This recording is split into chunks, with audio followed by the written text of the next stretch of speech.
A massive car bomb exploded outside of a large federal building in downtown Oklahoma City.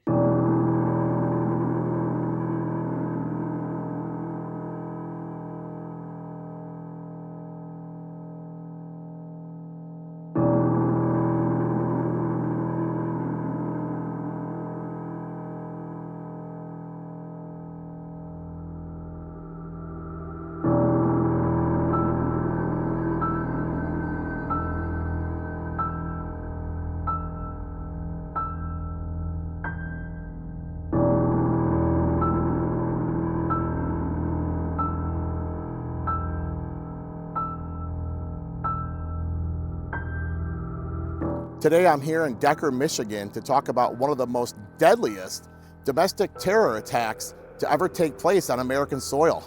Only it didn't happen here. It happened in Oklahoma City, but it was planned right here in Decker, Michigan, at that farmhouse right there.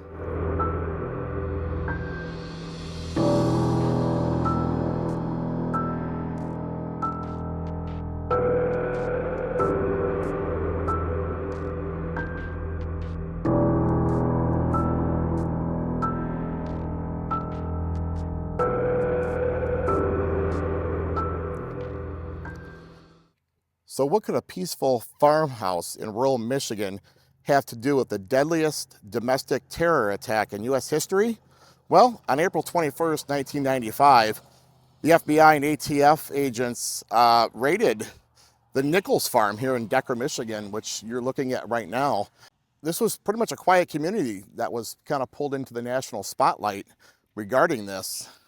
This farm was owned by James Nichols, who was the brother of Terry Nichols, who was Timothy McVeigh's co-conspirator in the 1994 Oklahoma City bombing.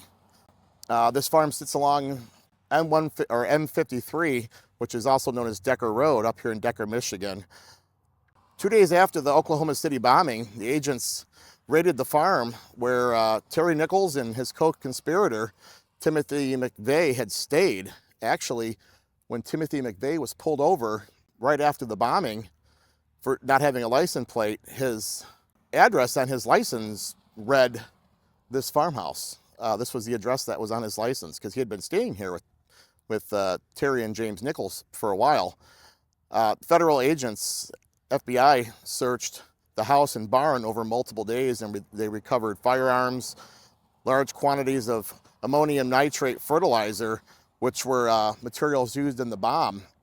So the bomb was actually, they were testing the bomb up here in this rural area, detonating out in fields and testing blasting caps and testing out ammonium nitrate and things like that. So there was actually a large barn or garage which sits just to the right of the farmhouse, which is where a lot of this testing had taken place. But that has since been torn down, I assume maybe because of that incident. But James Nichols, who was Terry Nichols' brother, was detained as a material witness and was held in custody briefly over a month, actually, by authorities before being released with no charges being filed. Now, after this happened, locals here say that James Nichols just went on about his life, you know, like nothing happened. He wasn't charged, so why would he not? He would visit the same diner all the time and talk to the same people. He had the same friends. Some neighbors described him as an anti-government extremist, but many locals remembered him as a courteous, kind man and an organic farmer. Now, the sudden police presence became a spectacle. News helicopters filled the sky, and locals were kind of jolted out of central Michigan's typical rural calmness. Fear ran through the community. So this farm actually resurfaced in Michael Moore's Bowling for Columbine documentary, where Nichols claimed that the media misrepresented him and his role in this bombing, and he even filed a $100 million defamation lawsuit, only to have it dismissed.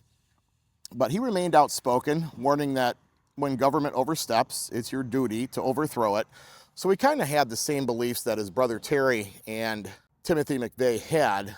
However, he was found to not have any part of this, or maybe no knowledge. But James Nichols died in 2017.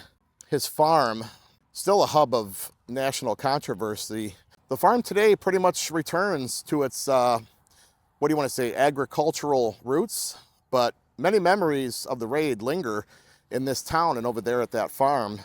So this farm pretty much stands as a stark reminder that in a world of quiet areas and quiet communities, shockwaves can race through a community just from any single event. So yeah, this right here is where the Oklahoma City bombing was planned by Timothy McVeigh and Terry Nichols. Terry Nichols actually would drive from here to Kansas, where Timothy McVeigh was staging to carry out this domestic plot of terrorism. So he would drive there and meet often with Timothy McVeigh. It's kind of crazy to be here to see the exact location where the plot was planned and where they did testing for the bomb. The bombing in Oklahoma City at the Alfred P. Murrah Federal Building happened on April 19th of 1995 at 9:02 a.m. and it killed 168 people and injured 684.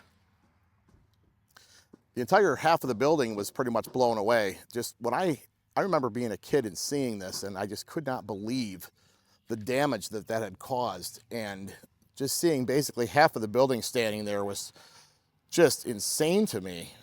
Now, McVeigh was pulled over about 90 minutes after this happened for not having a license plate. And at that point, I believe he had a firearm, an illegal firearm or an unregistered firearm. So they took him into custody and they were getting ready to release him when they found out that he was a suspect in this crime. After some investigating, the Ryder truck, when they found the rear axle, had a serial number on it. So they traced the serial number back to a rental place where Timothy McVeigh, using an alias name, I believe it was something Kling, John Kling, or I'll put it up here on the screen, but the last name was Kling, but he rented this Ryder truck under a false name and they traced it back. And they also found out which motel he was staying at. And at this motel, he used his real name, Timothy McVeigh.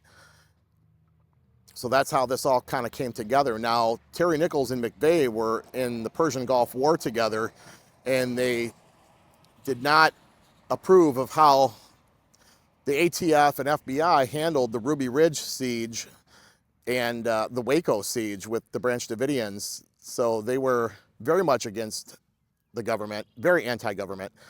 And they basically hatched this plot just to kind of take a shot at the government. And in the meantime, they killed 168 people, a lot of those being children. There was a daycare center in the Alfred P. Murrah building. So a lot of these victims ended up being innocent children, which is absolutely terrible. So yeah, here it is, Decker, Michigan, about an hour and a half north of Detroit. That is the farmhouse that Terry Nichols and Timothy McVeigh stayed at and planned the Oklahoma City bombing at, in a large garage or barn that no longer exists right next to the property. If you remember this or have any information regarding the Oklahoma City bombing or any comments, please make sure you leave them below. I'd love to hear what you have to say. That was a very, very dark day in history, and hopefully things like this can be prevented in the future. But leave me a comment. Let me know what you think. Thanks for watching. We'll see you next time.